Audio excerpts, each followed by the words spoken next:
vai começar o Link Mulher, o podcast feito para conectar, informar e fortalecer nós, mulheres.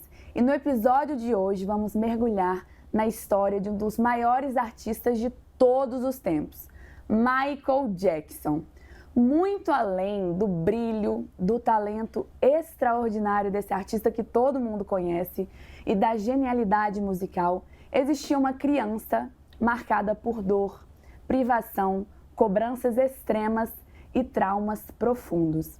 Ao lado de uma psicóloga, vamos entender como essas experiências traumáticas vividas na infância podem impactar diretamente toda a construção emocional de uma pessoa, refletindo diretamente em autoestima, vínculos, identidade, comportamentos e na forma como ela enxerga o mundo na vida adulta e como ela enxerga ela mesma. E para esse papo tão especial e tão necessário, eu recebo hoje a doutora Alessandra Petraglia de Freitas, psicóloga formada na Universidade do Estado de Minas Gerais, com 20 anos de experiência profissional na área da saúde mental. Seja muito bem-vinda, doutora. É um prazer te ter aqui para a gente mergulhar nesse assunto tão profundo. Eu que agradeço a oportunidade de estar aqui e para falar de Michael Jackson, né? Eu sou fã do artista que ele é, da pessoa. Então, eu estou muito, assim, feliz de estar aqui para contribuir com as minhas falas, né? Minhas observações. Excelente, estava ansiosa por esse bate-papo. É um tema que está muito em alta, porque lançou recentemente o filme dele. A doutora já me contou aqui que assistiu, gostou do filme? Ai, amei, gostei muito. Então a gente vai bater um papo aqui, ainda mais ela que conhece essa história, para a gente entender algumas coisas. E no nosso primeiro tema, a gente vai falar sobre as agressões físicas do pai. Vamos ver um vídeo de uma entrevista do Michael que viralizou muito, deu o que falar na época e que ainda vem repercutindo, onde ele conta sobre como era a relação com o pai. Do you think your father was too strict? Yes. No, he's gonna kill me. How often would he beat you? Too much. Would he only use a belt?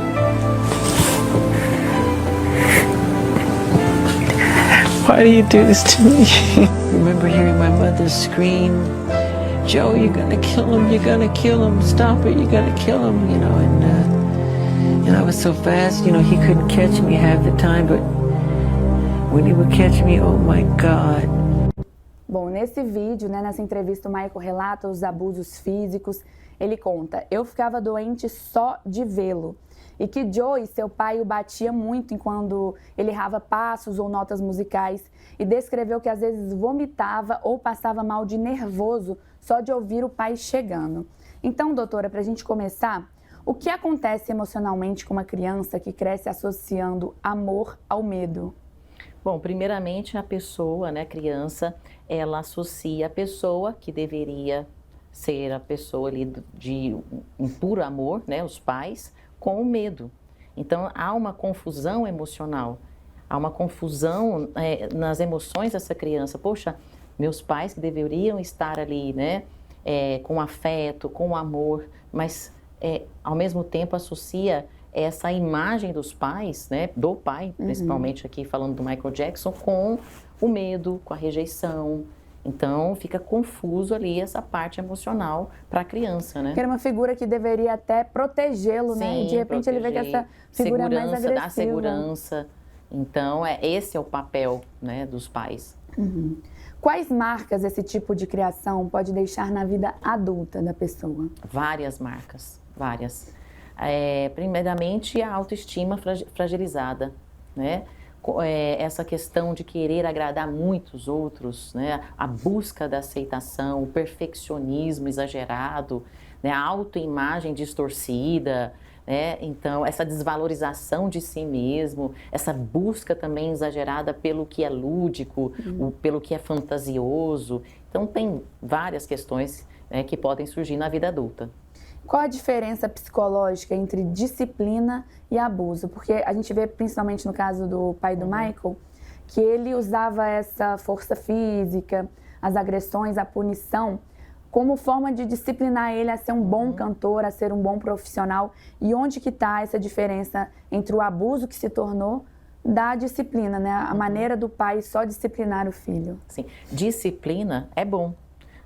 Ajuda no comportamento, principalmente para a criança. A criança precisa de disciplina, nós adultos também, né? Sim. Mas para o aprendizado, para o crescimento, para o seu desenvolvimento emocional, psicológico, abuso é totalmente diferente de disciplina. Então, marca ali a criança com traumas, porque o abuso fere, né? Traz marcas que deixa para a vida inteira. Se em algum momento esse adulto não tiver ali um tratamento adequado, porque a gente pode falar e vai falar sobre isso, né, aqui, Sim. sobre a questão do tratamento. Mas o abuso traz feridas e marcas para uma vida inteira. Como você sugeriria ali essa disciplina sem ter que usar força física? A disciplina, primeiramente, é a autoridade e não o autoritarismo com violência, tá? Então, a autoridade é uma conversa, um diálogo, né? Disciplina, horário para acordar, horário para dormir, horário para almoçar, horário para lazer, horário para a escola, para as atividades da escola. Então, isso é disciplina.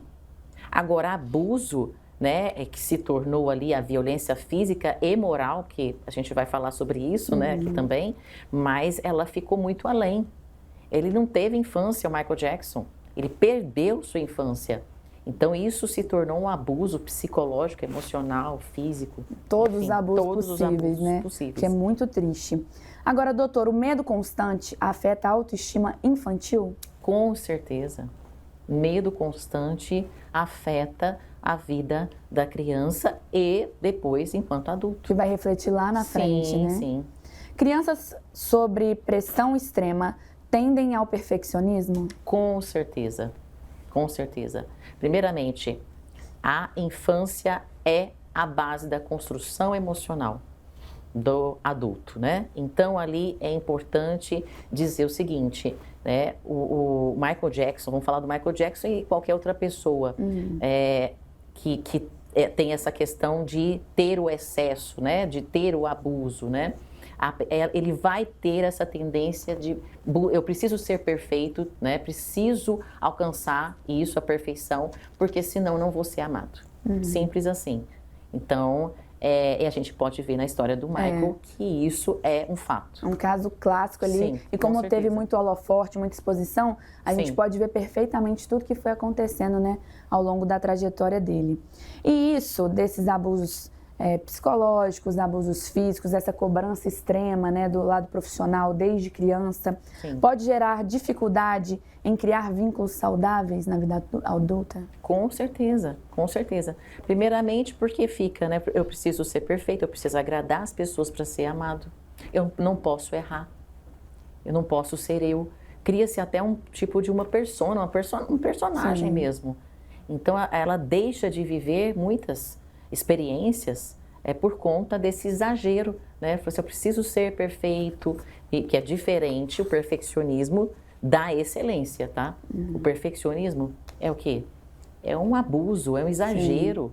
Na verdade, ninguém, né? Todos nós, né? Ninguém é somos perfeito. Ninguém é perfeito. Nós somos seres inacabados, em construção, em evolução. Nós podemos chegar à excelência, nunca à perfeição. Verdade, arrasou. Agora, no nosso tema 2, a gente vai entender também sobre os abusos psicológicos. Porque no nosso primeiro vídeo, a gente viu ele contando sobre esses abusos físicos, o tanto que ele apanhava, que isso refletia no corpo dele, esse nervosismo de saber assim, nossa, hoje meu pai vai me tratar de que maneira? Ele vai chegar, vai me dar uma surra ou ele vai estar normal? Esse nervosismo de não saber como vai ser tratado gerava até náuseas, né, vontade de vomitar ao ver o pai, mas não ficou só aí na parte física. Teve muito abuso mental, psicológico também, e é um dos pontos mais dolorosos. A gente vai ver o Michael contando agora numa entrevista que o pai também zombava de sua aparência. Vamos ver esse relato emocionante do Michael. Na entrevista, o Michael conta que o pai sempre zombava de sua aparência também, especialmente do nariz, dessa fase que é normal na nossa vida, né, na pré-adolescência, que a gente tem muita acne, muitas espinhas, e que o Joey teria chamado o Michael até de Big Nose, que é narigudo, a tradução de narigudo. O Michael disse que isso acabou afetando muito a sua autoestima e muitos biógrafos e entrevistadores, né, associaram essas humilhações ao desenvolvimento da profunda insegurança estética dele e a busca dele por procedimentos estéticos, essa insatisfação com o físico, porque a gente foi vendo ao longo do tempo a aparência do Michael mudar muito. Doutora, quando a humilhação estética vem da família, o impacto é maior? Sim, sim, é maior. Porque a família está ali para proteger, para dar segurança psicológica também para o filho, para a criança. Então, isso causa uma dor muito maior, porque é alguém que a pessoa ama, né? E está ouvindo de alguém que ama, né? Fazendo assim, até brincadeiras, zombando, colocando apelidos, né? Pejorativos. Então, sim. A sensação que eu tenho é que em casa, nossa família é onde a gente quer ser aceito, onde a gente quer ser amado, independente de qualquer coisa, de qualquer forma, de qualquer aparência. E aí que quando ele vê que nem na casa dele é aceito, passa até essa insegurança de tipo assim, se lá em casa não foi aceito, não sou considerado bonito, quem vai me achar bonito, isso, né? Exatamente. Quem vai gostar da minha aparência? Exatamente. E aí essa realmente insegurança que foi ao longo da vida toda dele, essa procura por procedimento estético, por alterações mesmo, mas nesse sentido dele falar assim, nossa, se meu pai, eu sou filho dele, eu vim dele, eu sou uma parte dele, ele não me acha bonito, eu tenho que ouvir tanta ofensa, né, doutora? Sim, se até meu pai fala isso de mim, o que dirá as outras pessoas? Então, realmente, eu sou inadequado. Então, é isso que a pessoa começa a pensar. Comentários pequenos podem gerar traumas permanentes? Com certeza. Bom, aparentemente é pequeno, mas qual que é o peso para a criança? Muito grande, né? Nariz grande e feio, parece algo pequeno, mas não para uma criança que não tem ainda uma maturidade emocional para filtrar certas coisas. E nem um adolescente, né? Para nós adultos, não é mesmo? Sim. Quem gosta de ouvir, né? Frases, palavras pejorativas, ninguém. Mas uma criança que está na fase do seu desenvolvimento, na construção, né, emocional, da sua personalidade, da sua identidade, quem é ela no mundo, isso pesa muito. Qualquer realmente palavra, frase pejorativa, apelido pejorativo, tem um peso muito grande na construção emocional dessa pessoa. Vai refletir, né? Eu Sim. não sou mãe ainda não, vou ser futuramente, mas eu já vi muitas vezes, às vezes em shopping, em supermercado, a criança faz alguma coisa e a mãe fala, você é burro, não tá vendo que não sei o quê. E eu fico vendo aquilo falando, gente, mas não é possível que falar isso com uma criança, como tem coragem, né? E às vezes não tem essa noção. Falta assistir a gente aqui no Link Mulher, falta uma terapia para entender que a gente tem que ter cuidado, sim, com as palavras, né? Sim, as pessoas, principalmente os pais, as mães e pais, devem tomar cuidado.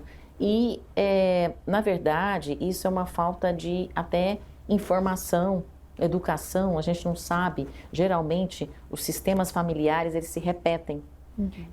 Provavelmente essa mãe, esse pai também teve essa criação, essa educação em casa. Entendi. E acha, entre aspas, normal, natural falar essas palavras pejorativas para uma criança, porque aprendeu assim. Então a gente só passa para o outro e para o filho o que a gente tem dentro, o que a gente aprendeu. E é tão automático, inconsciente isso. Por isso que esses programas, isso aqui levar informação para as pessoas é tão importante. Talvez aquela pessoa está assistindo esse programa e, poxa, nossa, eu faço isso com o meu filho, com a minha filha. Poxa, o que o pai do Michael Jackson fez com ele, eu estou fazendo isso com o meu filho. Então a pessoa começa também a se tornar mais consciente das suas ações.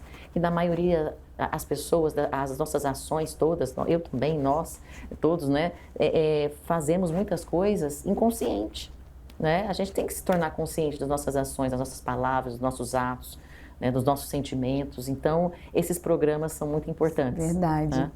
Existe relação entre a baixa autoestima infantil e essa obsessão estética na fase adulta? Com certeza, com certeza. Porque ela vai ali buscar essa validação. Então, eu preciso ser amado, eu quero pertencimento, né? Eu quero ser aceito. E aí, toda essa baixa autoestima, essas palavras todas pejorativas que a pessoa ouviu, vamos falar aqui do Michael, né? Ele foi atrás do quê? da validação estética. Preciso me tornar perfeito, preciso para me sentir pertencente e amado. Então, essa busca incessante, né, da estética, para ele, no caso, né, principalmente do nariz, que a gente sabe que ele fez várias cirurgias. Que é o mais nítido, muito né? nítido, né? Então, ele estava ali incansavelmente em busca dessa validação da estética. A gente vê também muitas crianças que sofrem muito bullying na escola. E aí também vem essa coisa na minha cabeça de eu pensar, às vezes eles sofreram bullying na escola, chega em casa é mais bullying. Sim. Então parece que a criança ela vai crescer num ambiente, em vários ambientes, né, que vão minando realmente a autoestima dela e ela acaba se vendo sem um lugar seguro, um lugar onde ela vai ter paz, Exatamente. onde ela não vai escutar ofensa. Não, e ela acredita que ela é inadequada. Não, eu sou feio mesmo, eu tenho esse nariz, eu sou inadequada. Então, o que eu preciso fazer para me sentir amada e pertencente, que as pessoas começam a me amar e eu me amar também? Porque baixa autoestima é isso, né? Principalmente criança. Em termos bem leigos, para todo mundo entender, é isso. O que é falado, principalmente nessa fase, que é a fase infantil, ela acredita que aquilo é uma realidade, apesar de não ser. Mas ela não entende, porque ela não tem a maturidade psicológica e emocional para filtrar tudo isso. Quando a gente fala sobre distorção de imagem, que no caso o Michael Jackson teve, com certeza, Sim. ela pode vir também de críticas externas, não só da pessoa ter um problema com ela mesma, mas de tantos outros falarem, a pessoa criar essa distorção. Sim, exatamente. Ela cria essa distorção por conta de ter ouvido ali por vários anos nessa fase importante da construção emocional, psicológica, da identidade, da personalidade na fase infantil, que é tão importante. Ela acredita e traz para si realmente essa realidade de que ela é inadequada, de que ela é feia, enfim, de tudo que ela ouviu. E nesse caso especial, né, que é um artista de grande proporção, era amado, idolatrado, assim, recorde em venda de disco, a fama e a validação externa, porque aí posteriormente a gente vê várias pessoas elogiando a aparência física dele. Sim. A fama e a validação externa não conseguiram curar essa insegurança, né, interna dele. Então tem casos onde esses traumas vividos na infância não vão ter cura? Olha, não vamos falar assim cura, vamos trocar. Ressignificação, ressignificar. Porque a gente não muda o passado que ele ouviu, mas ele pode trazer um novo significado para isso se ele tivesse feito algum tipo de tratamento que, pelo o que eu já li a respeito da vida dele, ele não fazia. Olha. Esse tratamento psicológico ou até psiquiátrico. Né? Então, faltou informações. Mas, poxa, até o rei do pop? Sim. Porque existe muito tabu com relação à psicologia, saúde mental, sim, até hoje. Sim. Tá? A gente sabe que 1% da humanidade faz terapia, gente. Então, quando a gente fala, poxa, você precisa de terapia, ou para criança, para o adulto, ainda existem rótulos, estigmas, até para o rei do pop. Que a gente acredita que não tem ali nenhum documentário, nenhum acervo falando que ele fez terapia, algo assim, né? Então, faltou ali ressignificar questões do passado e se ele tivesse feito um acompanhamento, aí seria outra história, mas ele não fez e a gente viu o que aconteceu com a vida psicológica da saúde mental dele, né? Sim. Vamos para o nosso tema 3, a infância roubada pelo trabalho. É outra coisa que é muito comentada e que também refletiu na vida adulta do Michael, nessas questões de insegurança, de cobrança excessiva. Ele foi criado, acostumado a se cobrar o tempo inteiro, né? Tanto com a aparência quanto com o trabalho. O Michael começou a se apresentar profissionalmente muito cedo, ainda criança, em clubes e casas noturnas. Em entrevista também ele relata como era o ambiente nessas casas. Vamos ver o vídeo. Too much. Would he only use a belt?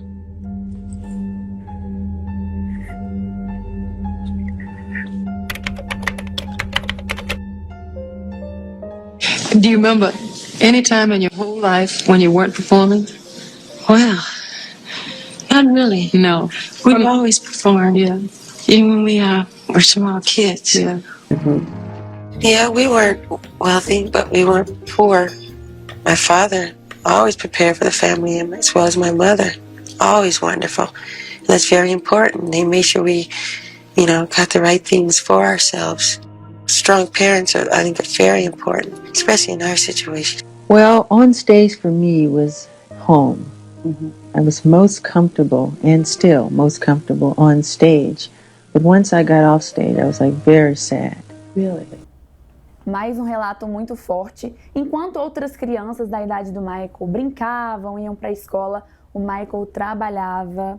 Enquanto o pai ali exigia muito dele. Ele conta que saía da escola direto para o estúdio e trabalhava até tarde da noite. Conta sobre esses ambientes, que ele via coisas que ele preferia não ter visto, ainda mais na idade dele. E que era sempre trabalho, trabalho, trabalho e uma rotina intensa. E a gente vê também na vida adulta dele, né? Essa obsessão por parques, por brinquedos, pelas luzes natalinas que ele não tinha acesso. A gente vai falar mais pra frente também. E muita gente tratava isso como uma maluquice, mas a doutora tá aqui para mostrar pra gente, fazer a gente entender os traumas, né? De tudo que ele viveu na infância, que foi refletir por esse amor, essa veneração realmente. Ele fez a Neverland, que era um parque com tudo que ele queria ter tido, a oportunidade de brincar, de ter um contato na fase de criança, na infância dele. Doutora, o que uma criança perde quando ela não pode viver a infância dela? Essa fase de brincar, de ter contato com amiguinhos, de jogos, de ir a parques. Como é que isso vai... Como é que ela cresce quando ela perde isso? Bom, a criança perde muitas coisas, né? A fase mais importante do seu desenvolvimento, que é a parte de criar, de brincar, de socializar, de se divertir, de imaginar.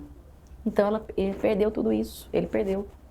Então, essa possibilidade de aprender, de experienciar com outras crianças.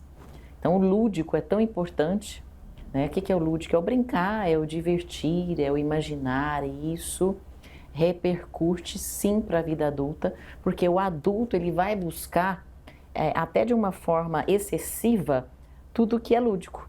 Então, adultos que buscam muito ir em parques, aventuras, por exagero, tudo que é infantilizado, né? Também. Então, ele vai buscar ali algo que, vamos colocar assim, entre aspas, para todo mundo entender, perdeu. Né? Ele perdeu essa fase da infância que é crucial para o desenvolvimento humano. Então, ela deixou ali de ter experiências únicas, porque é uma fase que não vai voltar. Isso é nítido. E mesmo que ela busque depois experiências mais infantilizadas e lúdicas, não é a mesma coisa. Não tem como correr atrás do tempo perdido ali, né? Do que foi perdido. Não. E até esse contato, assim, porque o Michael, a gente vê, inclusive, gerou muitos escândalos que acabaram também trazendo muita tristeza para o Michael. Sim. Esse contato excessivo. Então, ele se apegava às crianças, ele queria levar as crianças para Neverland, ele queria colocar elas no clipe. Esse contato também com criança o tempo todo é um reflexo dessa falta da infância. Às vezes é uma falta até de uns amiguinhos, porque tinha que trabalhar. Ele ia a hospitais, né, na ala infantil das crianças. Ele fazia suas doações também. A gente sabe, né, de quantias enormes de dinheiro. Então, ele sim buscava ter esse lúdico em exagero. Até criou um parque gigantesco. Né? A gente sempre fica na dúvida, não dá pra gente afirmar se é culpado, se é inocente, mas é tão nítido o que aconteceu, assim. Muitas pessoas levaram para esse lado de abuso, enfim, que nem vale a pena a gente entrar nisso. Mas para mim, vendo todos os traumas vividos nessa infância, uma infância tão problemática, parece realmente que, na verdade, ele queria oferecer para essas crianças a infância que ele não teve, né? Exatamente. E que ele enxergava que elas também não teriam, às vezes, por falta de acesso ou porque tinha uma doença que acometia e a criança não poderia ir aos parques. Sim. Então, assim, na minha visão, não sei se você compartilha dessa visão, ele se aproximava dessas crianças por se identificar e por querer oferecer para elas uma coisa que ele não teve e que fez falta. Também, e de certa forma, ele enxergava, né? Tipo, a minha infância não foi a melhor porque eu não tive isso. Então, vou proporcionar isso para várias crianças. Sim, e ao mesmo tempo se divertir com elas. Inclusive, sobre essa questão de abuso que foi falado, na época, né, fizeram lá toda a parte da justiça e realmente ficou esclarecido que não teve, né, abuso, enfim. Inclusive, o ator Macaulay Culkin. Isso, eu já estava até esquecendo o nome dele. Ele falou também, enfim. Mas o que a gente vê da história do Michael é que realmente ele buscava proporcionar para as crianças o que ele não teve e, ao mesmo tempo, também ele ir em busca de algo que ficou perdido na vida dele, né? Que é esse lúdico, o imaginar, o brincar. Existe um luto pela infância não vivida? Sim, existe. Existe um luto, sim. E isso compromete o desenvolvimento emocional? Com certeza, com certeza. Porque, como eu disse, a fase da infância é a base da construção emocional. Então, para tudo, né? Ali que ela vai, através das experiências, da socialização, do brincar, do lúdico, ela vai ter as primeiras experiências de vida. Que ela vai saber lidar com as emoções, né? De ouvir o não, o sim, do brincar, do divertir, das experiências de vida mesmo. Crianças expostas à responsabilidade precoce amadurecem ou adoecem? Ou cada caso é um caso? Os dois. Elas amadurecem muito cedo, mas também adoecem. Adoecem na parte emocional, porque elas deixam de viver muitas questões. Então, há uma confusão emocional ali quando ela, vamos colocar assim, pula essa etapa de vida e cria uma maturidade muito precoce. Então, ela, sim, para mim, realmente são as duas questões aí. Doutora, como é que você aconselharia, como nesse caso, o Joey, pai do Michael, viu que o filho tinha um talento extremo? E aí já queria começar ali, lógico, com um óleo de ganância também, né? Viu que ele conseguiria ganhar dinheiro com o Michael. Então, como você aconselha um pai, uma mãe, que às vezes tem uma criança linda demais, quer que seja modelo, ou talentosa demais como o Michael para música e já quer trabalhar?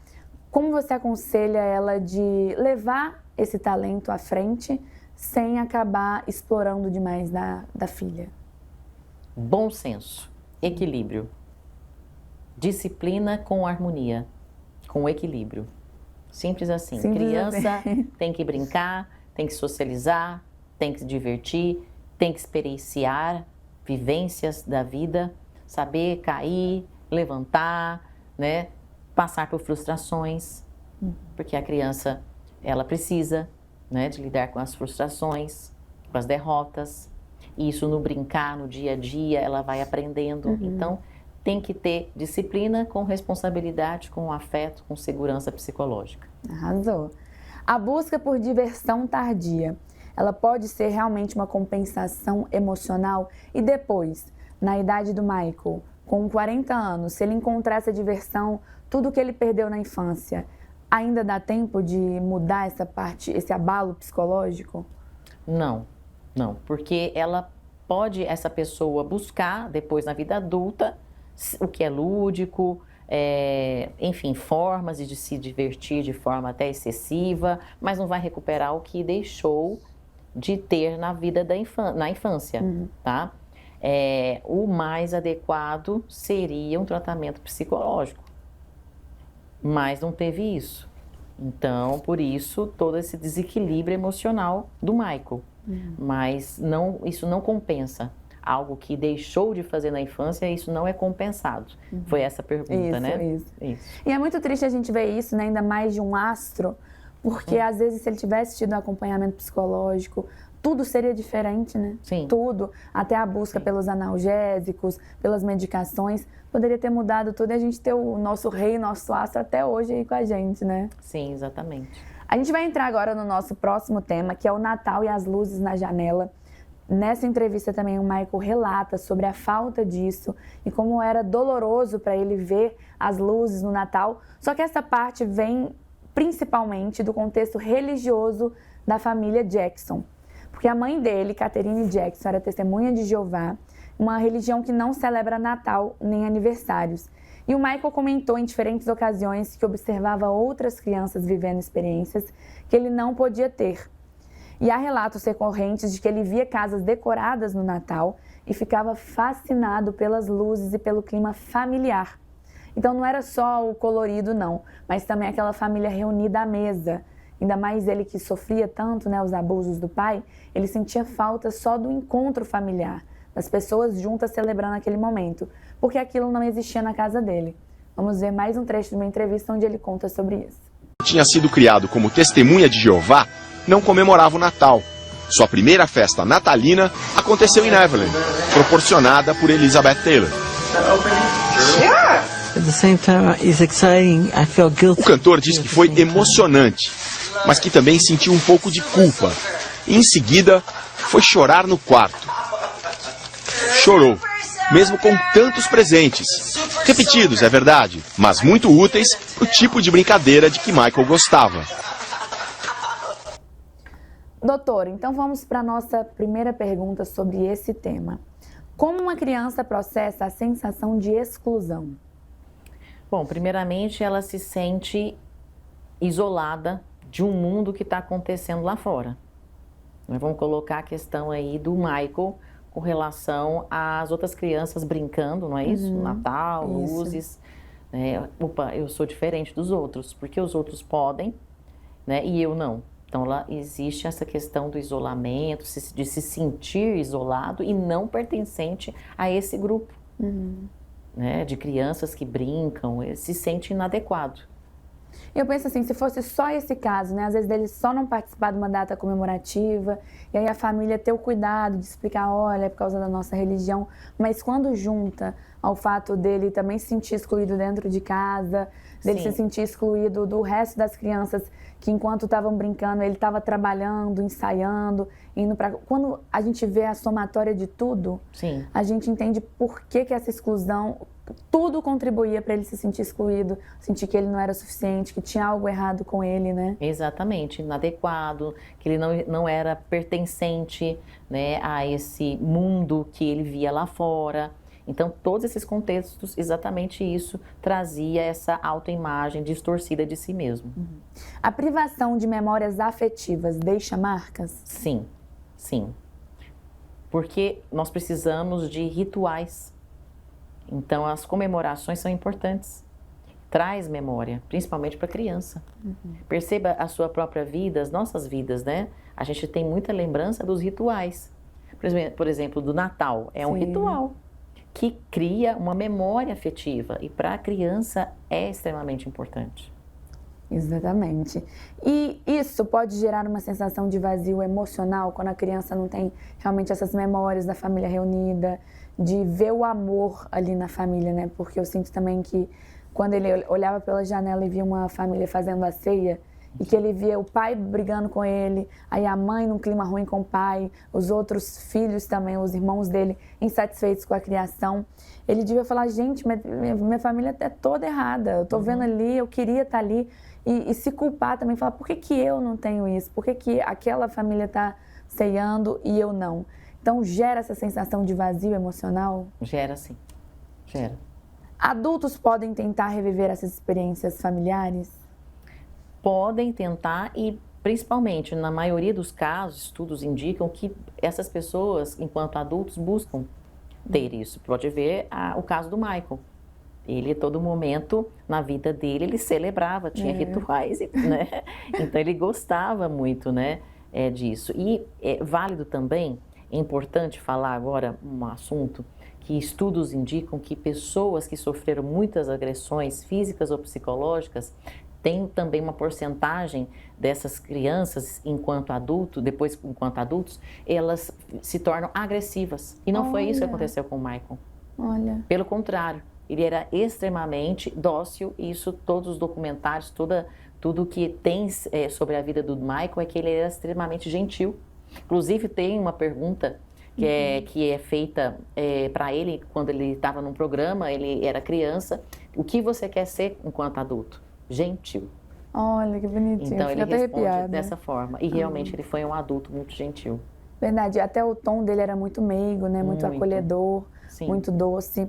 Agora, doutora, uma dúvida que aí na nossa conversa aqui vão me surgindo dúvidas. Sim. O que vai influenciar naquele adulto que vai pegar e falar assim, eu odeio Natal, nunca mais eu comemoro o Natal, porque eu não tive Natal na minha infância, daquele adulto que fala assim, como eu não vivi, eu vou viver daqui pra frente apenas natais maravilhosos, reunindo a família.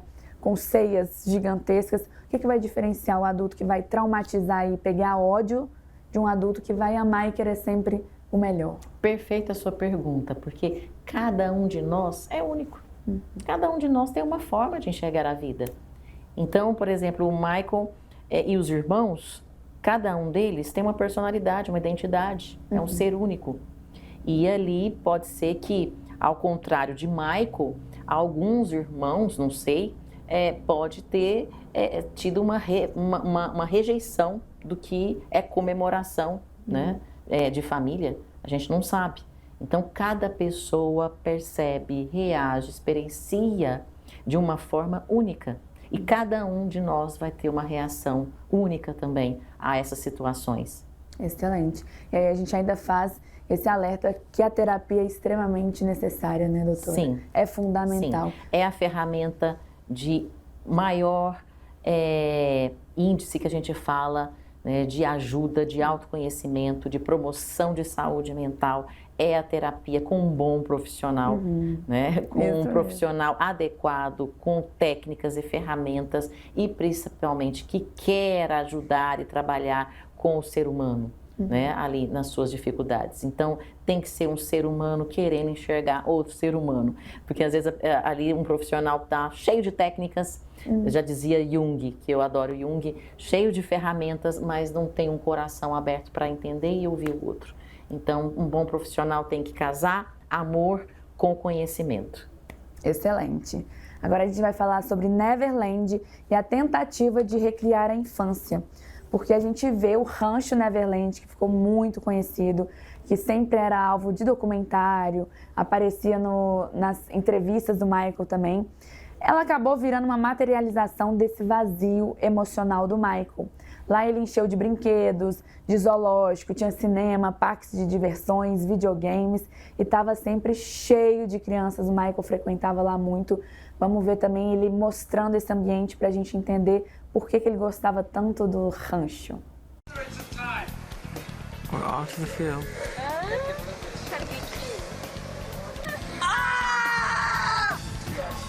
Okay, we're preparing the water balloon fight. What's the name of our group this time, man? What are you doing? What were we last time? That was Legions of Doom. We had teams. We used the whole ranch. My favorite thing in the world to play, if you call it a sport, it's a sport. It's a water balloon fight. I like the way they splatter when they hit. I've never lost a water balloon fight. I'm the Michael Jordan of water balloon fighting. Legions of Doom. Yay. We won the fight again and again. But Janice, what's it like on the winning team? If he's gonna get me. Great. This is the face of a person who would do something like that.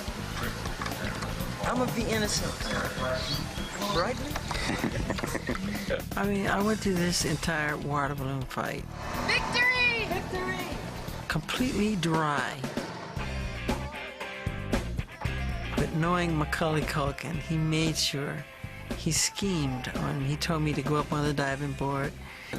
He loves to have fun. And it took a lot of body coordination and a lot of confidence and courage. I dried off, they pushed me right back in. I can't believe that. First shot of me with no shirt on. I'm a nice person. I just took a shower and I washed my hair thoroughly. On the back. Have you seen that lead? Your foot is ran over. They're good kids, though. This is what he did. Look, he had the camera and he went. A gente pôde ver um pouco da diversão do Michael e a gente vê a alegria dele de estar ali. Ele realmente ficava como uma criança ao lado das crianças, aproveitando muito, rindo muito. E ele mesmo explica que aquilo era uma compensação pela infância perdida. Doutora, Neverland pode ser vista como uma tentativa de cura emocional? Sim, sim. Uma forma de recriar simbolicamente a infância perdida. Adultos traumatizados costumam recriar experiências não vividas? Sim, costumam. E o apego ao universo infantil pode ser mecanismo de defesa? Sim, exatamente. É um mecanismo de defesa, se apegar a esse mundo infantil, o adulto, né? Então, de forma excessiva. É uma forma de recriar, como eu disse também, simbolicamente, algo que foi perdido. Agora, uma coisa que vai acontecendo na vida adulta é das pessoas acharem que o dinheiro, principalmente que a fama, vai resolver tudo. E o Michael é um caso clássico que a gente vê assim, gente, tinha tudo, estava estourado, muito famoso, não podia andar na rua, que as pessoas até desmaiavam quando viam ele, tinha o dinheiro, todo o dinheiro do mundo, muito sucesso. Por que o dinheiro e o sucesso não conseguiram preencher esse vazio do Michael? Porque as questões do Michael eram emocionais, internas. A validação externa de fãs, né, que ele tinha, isso não, de sucesso, de dinheiro, não preenchia o vazio que ele tinha. De não ter vivido algo tão importante para ele. Então, a infância para ele foi algo sofrido, cheio de traumas, de feridas, onde ele queria muito ter vivido essa infância de uma forma saudável. Então, ele ali procurou de todas as formas recriar esse mundo infantil perdido que ele não teve. Agora, para o pessoal que está assistindo a gente, lógico que é mais difícil a gente ver um caso como o do Michael, até proporção, assim. Eu não tive acesso a um parque, então eu vou ter o meu próprio parque. Mas a gente é muito comum ver, né, vivenciar com pessoas que também têm traumas infantis. E esses traumas infantis, eles têm cura? Vamos trocar a palavra sempre, a palavra cura por ressignificar. Sim. Né? Então, ressignificar, eu adoro essa palavra, que é trazer um significado novo para aquilo que foi vivido. Em forma de aprendizado, de experiência dolorosa. E aí, como eu sempre gosto de dizer, somente um tratamento, né, psicológico, com um bom acompanhamento psicológico é que vai tratar esses traumas, que vai cuidar, que vai olhar para isso. E aí trazer um significado novo e trazer um equilíbrio maior para essa pessoa. E nunca é tarde. Se a pessoa quiser falar, olha, depois dessa entrevista que eu assisti aqui no Link Mulher, eu tô vendo que realmente tem algo que eu preciso olhar dentro de mim mesmo. Se ela começar hoje, ela consegue ressignificar tudo isso? Sim, com certeza. Então não tem idade certa? Não tem idade. Né? Nós estamos aqui vivos para isso, para evoluir, para melhorarmos enquanto pessoas, não em relação aos outros, eu quero ser melhor do que alguém, mas do que a gente foi ontem, né? Ressignificar essa infância que na maioria das pessoas tem feridas, traumas. Eu gosto de falar até assim para todo mundo entender, né? Tem o trauma com T maiúsculo e tem o trauma com T minúsculo. Então depende de como que a pessoa percebeu isso.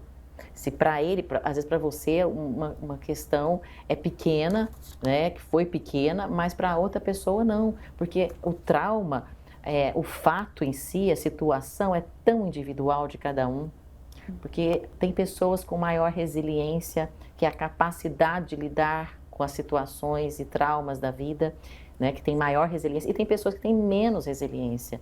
E tá tudo bem, porque nós somos seres, assim, únicos mesmo. Então, sempre é válido a pessoa querer evoluir, se melhorar, né, para viver uma vida mais digna, mais saudável, com mais equilíbrio. E vai ser melhor para todo mundo, né? Vai ser melhor para quem convive com a pessoa também, para você, em todos os âmbitos.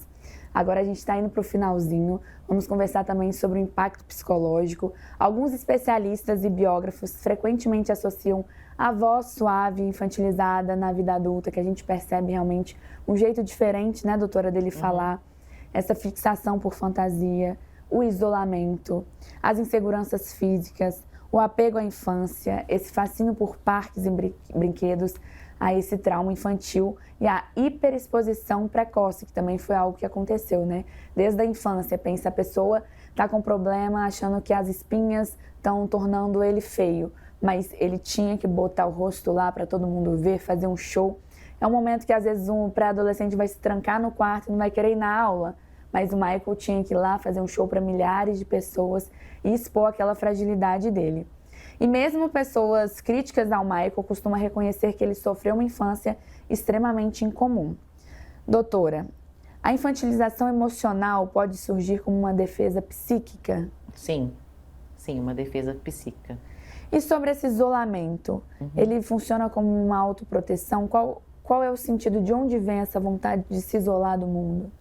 Exatamente isso, é autoproteção, preservação, se sentir inadequado, diferente, né, dos outros, se sentir aquela falta de sentido, aquele vazio existencial. Então a pessoa ela se isola como uma forma de mecanismo até de defesa. Como identificar sinais de infância emocionalmente negligenciada em adultos? A pessoa já está com os seus 40 anos, como que ela entende assim, nossa, essa minha dificuldade de ir em um Natal em família veio da minha infância? Como ela consegue parar e entender isso? Ou só com a ajuda profissional? Não, talvez a pessoa ela começa a realmente se tornar consciente das questões. Porque hoje a informação está na palma da mão, né? Então hoje está mais fácil para a pessoa ela conseguir se observar e dizer, poxa, eu preciso de ajuda. Mas nem sempre ela vai conseguir se ajudar sozinha. Aí que está a questão. O que acontece quando a criança sente que precisa performar para merecer o amor? Que muitas vezes a gente vê, então, no caso do Michael, ele querer dar o melhor, ser o melhor músico, e conseguiu, graças a Deus, né? Porque se não tivesse conseguido, às vezes o pai ia ter espancado ele. Mas associar assim, eu só vou receber amor, carinho e elogio se eu performar ao máximo, se eu for perfeito, se eu atingir essa nota aqui que eu não estou conseguindo atingir. Normalmente foram crianças muito cobradas. Nós podemos até trazer essa história do Michael, porque ele foi muito cobrado em busca da perfeição. O pai exigia isso. Então ele vai ter esse pensamento na vida adulta. Eu preciso ser melhor no que eu faço para que as pessoas possam me amar, possam me aceitar. Então só assim eu vou ser amado. Então, essa busca da perfeição é nesse sentido. Né? Quanto mais eu ser perfeito, entre aspas, que não existe a perfeição, mas a pessoa ela não tem a condição emocional de entender, né? De entender, de compreender isso. Então, simplesmente ela age assim, né? Em busca dessa perfeição, que não existe. Existe, gente, é uma excelência. Você ser excelente em algo não é ser perfeito.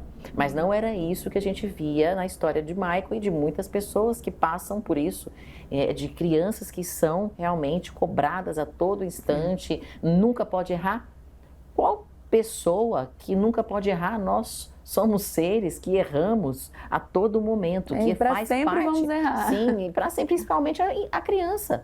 A criança está experimentando a vida e ela vai errar muito para depois acertar. E por isso que a presença dos pais é importante para pontuar, para falar, para observar, para realmente ensinar. Né? Olha, você errou, mas é assim mesmo que é a vida, porque depois, quando a gente é adulto, é assim mesmo. A gente erra muito para depois acertar. E a gente vai continuar errando e faz parte da vida. Mas não é assim que a pessoa perfeccionista sente, né? Age enquanto ele está ali em busca dessa perfeição, que é inalcançável sempre, na verdade. Sim. Doutora, para a gente finalizar, o que o caso de Michael Jackson ensina sobre saúde mental infantil? E a gente já pode aproveitar também para aconselhar mães que estão assistindo a gente, que às vezes cobram demais dos filhos, que como nessa pergunta anterior, só demonstra o amor quando o filho performa em algo positivo. Só vou te tratar bem se você tirar 10 nessa prova. O que o caso do Michael ensina sobre saúde mental e que conselho você pode dar para as mães que estão assistindo a gente não dar uma criação parecida com a que o pai do Michael deu a ele? A criança ela pode ser gênia, né? Vamos colocar assim, gênio, né? Gênia em algo, e ter habilidades, dons, mas não vai prevenir ela ter sofrimento psicológico. Essa é a questão. Nenhuma habilidade, nenhum dom vai prevenir dessa criança ter sofrimento. Porém, pode ser amenizado com a ajuda dos pais. Porque frustração faz parte da vida.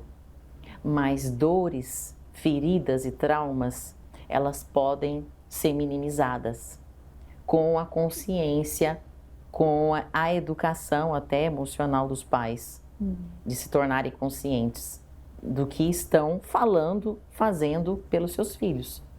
Então, para mim, a maior história, assim, maior mensagem que se tem da história do Michael Jackson é essa. Ele tinha ali algo divino até, que as pessoas falavam, a própria mãe falava para ele. Olha, no filme a gente vê, né, essa fala dela para ele, que quando ele nasceu e quando começou a cantar, ele tinha algo divino ali, que era diferente, ela trazia isso para eles, mas mesmo assim, ele teve sofrimentos. Então, mais vale um afeto, um abraço, uma escuta dos pais, um acolhimento, o entender a criança, né, nas suas necessidades reais, porque ele tinha tudo, mas ao mesmo tempo não tinha nada, né, do que queria, do que precisava. Então a gente tem que buscar sempre o equilíbrio, o afeto em primeiro lugar, levar segurança psicológica, emocional para a criança. E infelizmente a gente vê uma habilidade, uma genialidade tão grande no Michael e mesmo assim não preveniu das suas dores emocionais. Exatamente. Por trás do maior astro pop da história existia uma criança que estava tentando ser vista, né, e buscando aprovação o tempo inteiro. A história do Michael nos lembra que traumas infantis não desaparecem com fama, sucesso, nem com dinheiro, e que as feridas emocionais silenciosas continuam existindo até serem acolhidas, compreendidas e tratadas. Doutora, queria te agradecer muito por ter aceitado o nosso convite. A nossa conversa foi maravilhosa. Queria pedir para você deixar aqui para o pessoal as suas redes sociais, como as pessoas podem te encontrar. Eu que agradeço a oportunidade de falar sobre o Michael Jackson, de estar aqui com você, de ser ouvida, né? Em minhas redes sociais é o Ale Petraglia Oficial e também tem o Doutora Match, DRA_Match de combinar, porque eu acredito que o primeiro match a gente tem que dar com a gente mesmo. Verdade. Né? Sim. Antes de tudo, né? O primeiro match é com a vida, é com quem você é, e aí sim, todas as outras coisas vão acontecendo de uma forma espontânea, genuína, né? E é assim que eu vejo a vida. Então tá aí as minhas redes sociais. Muito obrigada mais uma vez por essa oportunidade de estar aqui falando um pouquinho, né, com as pessoas, com você. E compartilhando tanta informação que é tão importante. Se você está assistindo a gente, nunca é tarde para procurar ajuda, como a gente conversou aqui. Procure entender, né, o que está faltando hoje, o que aconteceu no passado, para você viver melhor com você e viver melhor em sociedade também. E se você gostou do nosso episódio, já deixa o seu like. Eu te espero no próximo episódio do Link Mulher. Um beijo!